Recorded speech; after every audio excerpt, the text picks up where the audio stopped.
Le 17 février, Jésus entre au cénacle. Maintenant tout est prêt. La table est recouverte d'une nappe et de vaisselle. À côté des bassins et des amphores se trouvent aussi des serviettes pour s'essuyer les mains. Sur la crédence, on a posé les pains azimes et les mets, autrement dit l'agneau rôti, placé sur un grand plateau, et des espèces de saladiers contenant des salades. Le pain azime semble être une fouasse plutôt pâle et pas très haute, de doigts. Les apôtres mettent la dernière touche aux préparatifs. Ils apportent des amphores sur la table et une grande coupe qu'ils posent devant Jésus, ainsi que des pains qu'ils disposent ici et là, dont l'un à côté de la coupe. Jésus va à sa place, au centre de la table. Jean est à sa droite, Jacques à sa gauche. Après Jean vient Pierre, ensuite Jacques, André. Jésus a en face de lui Judas Iscariote, dont je ne connais pas le voisin. Après cet inconnu se trouve Jude Thaddée. En résumé, il y a 7 personnes du côté de la table qui tournent le dos à la porte et 6 du côté qui lui fait face. Jésus tourne le dos à la porte. Avant de commencer la scène, ils entonnent une prière que l'on pourrait qualifier de chantée parce qu'elle est dite sur un motif choral. Ensuite, Jésus prend le pain et, en le tenant sur la paume de la main, il l'offre au ciel. Il verse le vin dans la coupe et prend à 2 mains ce large calice. Il le lève et l'offre comme le pain. Puis, il découpe l'agneau et le distribue. Il mange les premières bouchées debout et tour à tour puise de la salade dans les saladiers. La trempe dans une espèce de bouillon rosâtre réparti en petites coupes et mange. Puis, il s'assoit et le repas continue après qu'ils ont tous bu une gorgée à la grande coupe placée devant Jésus, qu'il a fait circuler en commençant par Jean, puis Pierre, et ainsi de suite. Très triste, Jésus dit, « J'ai ardemment désiré manger cette Pâque avec vous, car désormais je ne la mangerai plus jusqu'à la venue du royaume de Dieu. Alors je m'assiérai de nouveau avec les élus au banquet de l'agneau pour les noces des vivants avec le vivant. Mais seuls y viendront ceux qui auront été humbles et purs comme je le suis. Venez que je vous purifie. Interrompez le repas. Il y a quelque chose de plus élevé et de plus nécessaire que la nourriture donnée pour remplir le ventre, même s'il s'agit d'une nourriture sainte comme celle du rite pascal. C'est un esprit pur, prêt à recevoir le don du ciel, qui déjà descend pour se faire un trône en vous et vous donner la vie. Donnez la vie à ceux qui sont purs. Jésus se lève alors et retire son vêtement rouge. Il avait déjà enlevé son manteau, comme tous, et l'avait placé sur le coffre. Il va vers celui-ci, verse de l'eau dans un bassin, ceint sur sa tunique l'un des linges purificatoires qui s'y trouvaient pliés. Puis, il porte le bassin au centre de la pièce, devant la table, et pose un tabouret devant lui. Les apôtres, qui ont regardé avec étonnement ces préparatifs, sont perplexes. Et Pierre dit, « Maître, nous nous sommes déjà purifiés. » Cela n'a pas d'importance. Ma purification servira à rendre plus pur celui qui l'est déjà. Il se met à leur laver les pieds, en commençant par Judas Iscariote. Il se tient derrière le lit-siège et lui plonge les pieds, l'un après l'autre, dans le bassin placé sur l'escabeau. Jésus est agenouillé. Judas l'observe avec un regard oblique, troublé. Jésus fait ainsi le tour de la table par la droite. Quand il en arrive à Pierre, Celui-ci bondit. Il se rebelle. Mais Jésus le calme et lui lave les pieds avec un immense amour en disant « Simon, Simon, tu as besoin de cette eau pour ton âme et pour le long chemin que tu dois parcourir. Si je ne te lave pas, tu ne pourras avoir part à mon royaume. » Toujours aussi impulsif, Pierre s'écrie « Alors lave-moi tout entier, Seigneur, pieds, mains et tête. » Jean a déjà délacé ses sandales, et pendant que Jésus le lave, il se penche et embrasse le maître sur les cheveux. Le tour de table se termine enfin. Jésus pose le bassin dans un coin, dénoue la serviette et la met à côté du bassin, va à sa place, reprend son vêtement rouge et s'en revêt en l'ajustant à la taille par la ceinture. Sur le point de s'asseoir, il dit « Vous êtes maintenant purs, mais non pas tous, seulement ceux qui ont eu la volonté de l'être. » Et il regarde un instant Judas, qui se donne une contenance en s'adressant à son voisin. La scène continue. Je vois naturellement qu'ils boivent, mais j'ignore si cela fait partie du rite. Ils boivent, c'est tout ce que je sais. L'agneau est consommé. Il reste un peu de jus sur le plateau. Jésus verse de nouveau du vin dans le calice et prend un pain.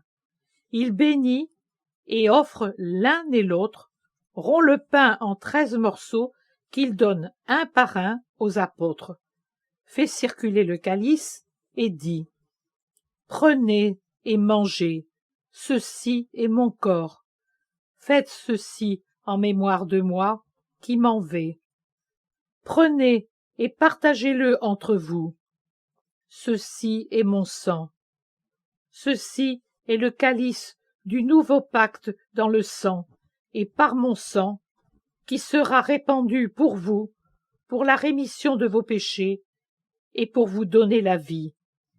Faites aussi cela en mémoire de moi. » La tristesse de Jésus est si évidente que les apôtres deviennent eux-mêmes tristes et silencieux. Jésus se lève en faisant signe à tous de rester à leur place. Il prend le calice et le 13e morceau de pain resté sur la table, et il sort du cénacle. Il porte l'Eucharistie à sa mère.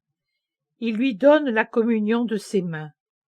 Lorsqu'il entre, Marie est seule, à genoux, en prière. Son visage rayonne dans l'extase eucharistique. Puis, Jésus revient vers les apôtres. Le nouveau rite est accompli. « Faites ceci en mémoire de moi, » répète-t-il.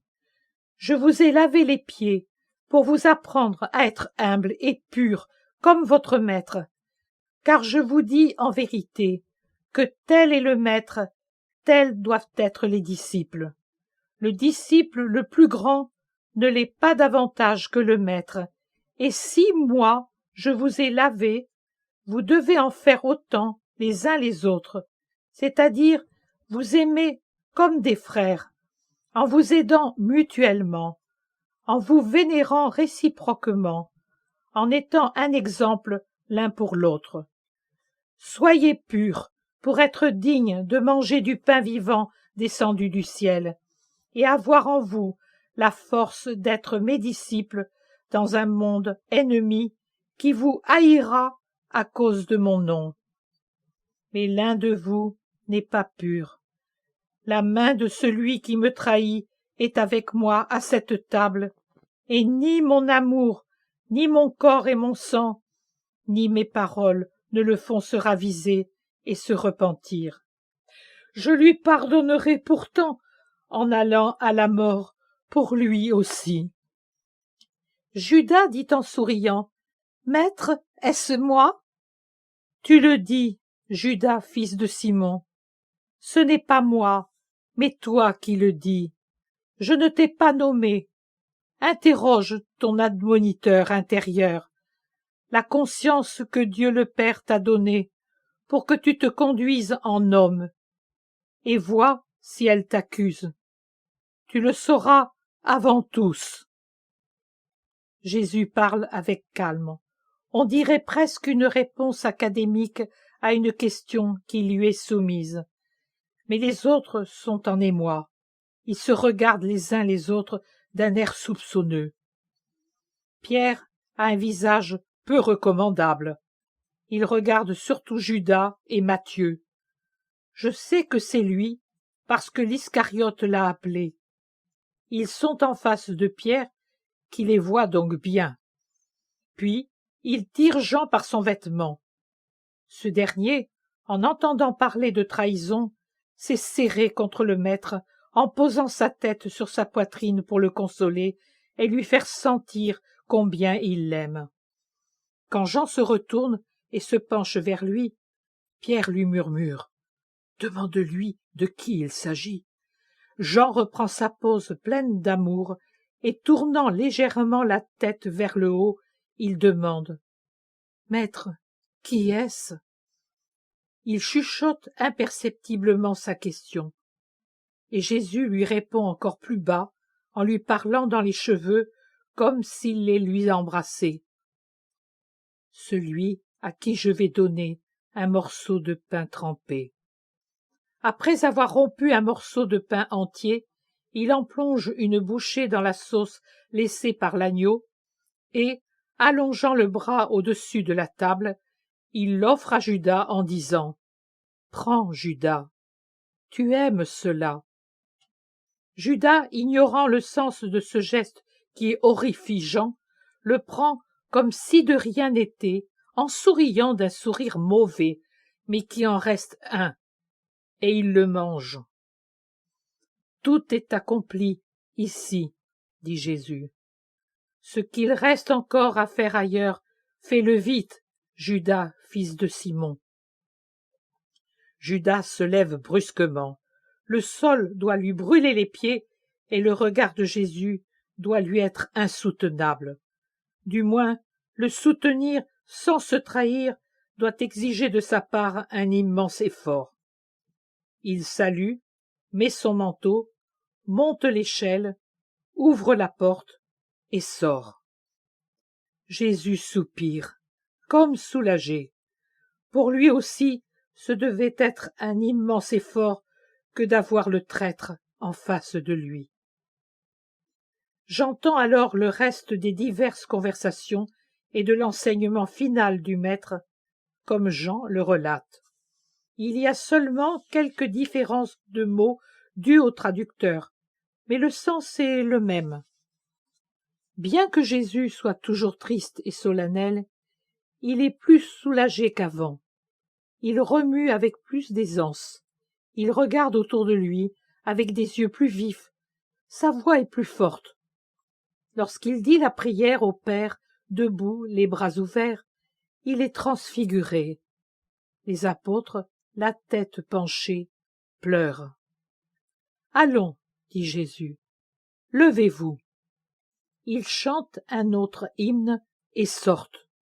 Jésus en tête, appuyé sur Jean. Derrière viennent les autres, dont l'un porte une torche qu'il a allumée à un bec de lumière. Pour moi, la scène s'arrête là.